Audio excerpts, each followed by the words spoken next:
तो यार AFC Asian cup में आपने इंडिया की परफॉर्मेंस देखी। हमने 3 मैच खेले। ऑस्ट्रेलिया के खिलाफ 2-0 से हारे, उज्बेकिस्तान के खिलाफ 3-0 से हारे, सीरिया के खिलाफ 1-0 से हारे। पूरे कंपटीशन में एक भी गोल स्कोर नहीं कर पाए।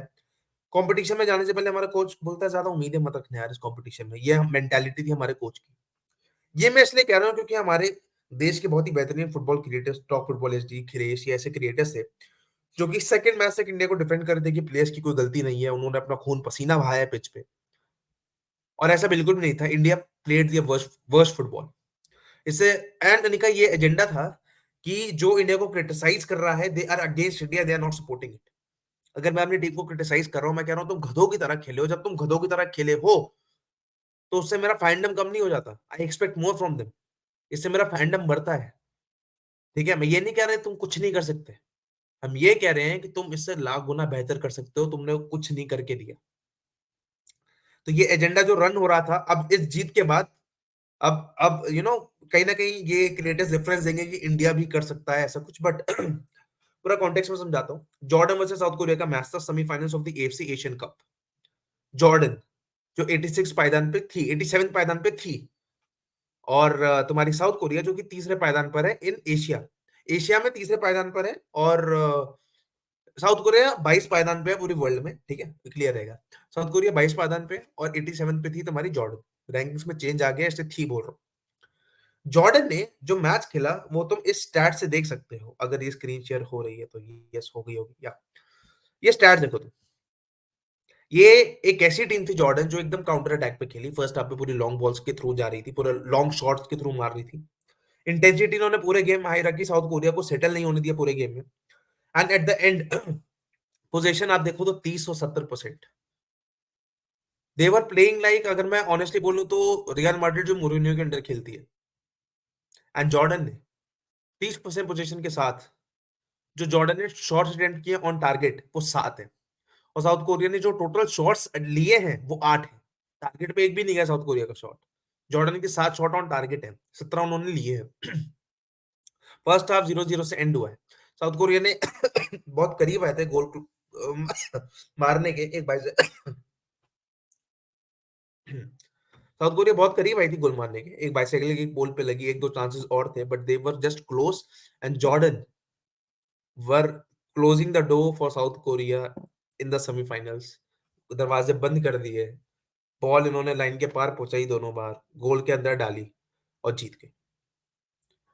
जो तुम दूसरा गोल देखोगे इस मुसाइल तमीरी का, मेसिया रन पे बंदा गया, बंदे ने भाई बॉल कंट्रोल की बहुत बढ़िया तरीके से एक दो प्लेयर्स को काटा, सीधा बॉल डाल दी।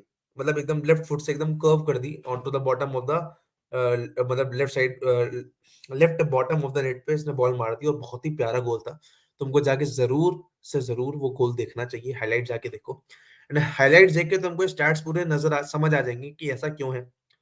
क्योंकि Jordan were the one who created better chances. अगर मैं रेफरेंस के तौर पे सुनाऊं तो तुमने साउथ कोरिया वर्सेस जर्मनी 2018 का मैच देखा ही होगा। उसमें हम सबको पता है कि south Korea were defensively lucky and strong both. Germany बहुत चांसेस वेस्ट कर रही थी अपने। यहाँ ऐसा नहीं था कि साउथ कोरिया ने अपने चांसेस बहुत सारे वेस्ट कर दिए और जॉर्डन भाई इक्के दुक्के में मार दी ना। Jordan created better chances, and Jordan में डिफेंसिवली भी सॉलिड थी काफी भाई। एक दो बार तो पेनल्टी बॉक्स के अंदर टैकल मार के बॉल जीती है, बहुत ही क्लीन टैकल मार के बॉल जीती है। तो इससे क्या पता चलता है भाई, और इस गेम के बाद Jordan became the lowest rank country to ever reach the finals of the FC Asian cup. Jordan जिसकी रैंकिंग इसमें आपको दिखाई गई है, यहाँ पे अगर मैं दिखाऊं तो यहाँ पे जॉर्डन की रैंकिंग दिखाई है 71, 16 पायदान उठ के आई है, हर दिन अपडेट होती है। तो ये 87 से 71 आ गए सिर्फ एक मैच के अंदर। ऑब्वियसली इनकी और अपडेट होती है, पर एक मैच हराकर साउथ कोरिया को एक डोमिनेटिंग पैशन में, एक वो इंटेंसिटी मेंटेन करके, ये चीज हम एक्सपेक्ट करते हैं टीम इंडिया से। पता है कि you don't have to win the match, draw the match. तुमने एफसी एशियन कप में एक गोल भी स्कोर नहीं किया। तुम्हारे कोच ने हाँ कह दिया कि मैं तुम्हें round 3 of the world cup क्वालिफायर्स पहुंचा दूंगा। बट मैं तो ये चाहूंगा कि मेरी इंडियन टीम अगर किसी भी टूर्नामेंट पे जा रही है तो वहां अपना बेस्ट दे। यहाँ तो बेस्ट देना बनता था, यहाँ इंडिया अपना वर्स्ट परफॉर्मेंस दे के आया है। इंडिया के साथ साथ जो टीमें खड़ी थी, मैं तुम्हें थाईलैंड का एग्जांपल दे दूं। थाईलैंड को इंडिया ने शायद 4-1 से हराया था एशियन कप में 2018-19 के आसपास, जब भी ये हुआ होगा। थाईलैंड इंडिया से कितना आगे निकल गई है। अगर तुम्हें इंडिया की रैंकिंग देखनी है, मैं फिर से स्क्रीन शेयर कर देता हूँ। अगर तुम्हें इंडिया की रैंकिंग दिखाऊं मैं, इंडिया अब 116 पे आ गई है, 14 पायदान खिसक के नीचे, क्योंकि बहुत बुरी तरह पिली है इंडिया। एंड अगर मैं तुम्हें रैंकिंग दिखाऊं, सीरिया ऑब्वियसली 89th पे, तुम्हारी जॉर्डन अब 71 पे। मैं थाईलैंड की बात कर रहा था, थाईलैंड आर करेंटली 101, 12 पायदान उठ के आए हो। ये मैं क्यों बता रहा हूँ? 101 जो इंडिया की रैंकिंग थी, उस पे थाईलैंड है। तुम्हारे साथ वाले देश जिन पे कम रिसोर्सेज हैं, वो तुमसे ज्यादा प्रोग्रेस कर रहे हैं। तो this is not only up to, मैं ये नहीं कह रहा ये प्लेयर्स कुछ नहीं कर सकते, ऑब्वियसली मैं ये कह रहा हूँ कि ये प्लेयर्स बहुत कुछ कर सकते हैं, बट कर नहीं रहे। सारा fault long term process, authority, infrastructure पे आप नहीं डाल सकते। फॉल्ट्स प्लेयर्स, कोच, मैनेजमेंट सब पर है, सब पर। आप रिजल्ट लाके नहीं दोगे, आप पे इन्वेस्टमेंट नहीं आएगी। जब तक आप वर्ल्ड कप क्वालिफाई नहीं करोगे, आप पे इन्वेस्टमेंट नहीं। वर्ल्ड कप क्वालिफाई करना लॉन्ग टर्म प्रोसेस है, बट बीच बीच में से एशिया कप में तुम नॉकआउट में चले गए, धीरे धीरे आगे चले गए, उसको प्रोग्रेस का नाम कहा जाता है। ठीक है, वो प्रोग्रेस नजर नहीं आ रही है। आप पाकिस्तान, श्रीलंका, इन जैसे देशों के खिलाफ खेलते रहेंगे, आप जो आपसे भी बहुत गैर गुजरी है खेलने के मामले में, उनसे जीतते रहेंगे, उसको कोई भी बड़ी उपलब्धि नहीं मानी जाएगा। कुछ नहीं माना जाएगा भाई। You have to face tougher opponents, you have to beat them.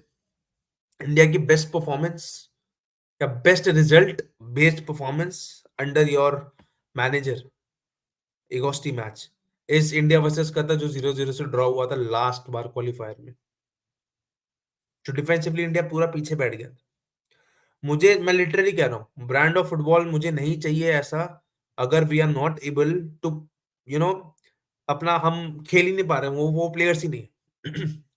मैं 11 के 11 बंदे गोल के सामने खड़ा कर दूं अपने, पर मुझे रिजल्ट चाहिए।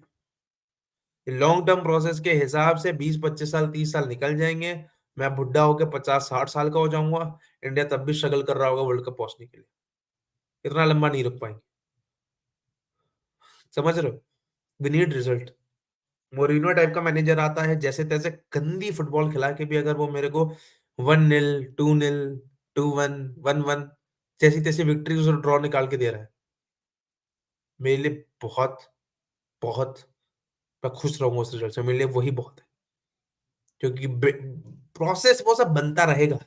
करो ना, रखो यूथ लेवल पे, रखो अच्छे कोचेस, बट नेशनल साइड पे come on man, you have to be result oriented होना पड़ेगा।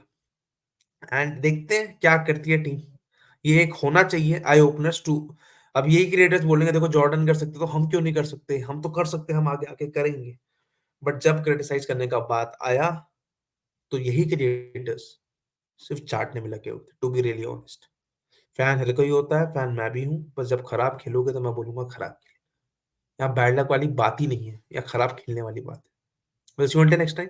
यही मेरा पूरा मुद्दा था, यही मेरा पूरा पॉइंट था इन सब चीजों को लेके। Will see you until next time, तब तक के लिए बाय बाय।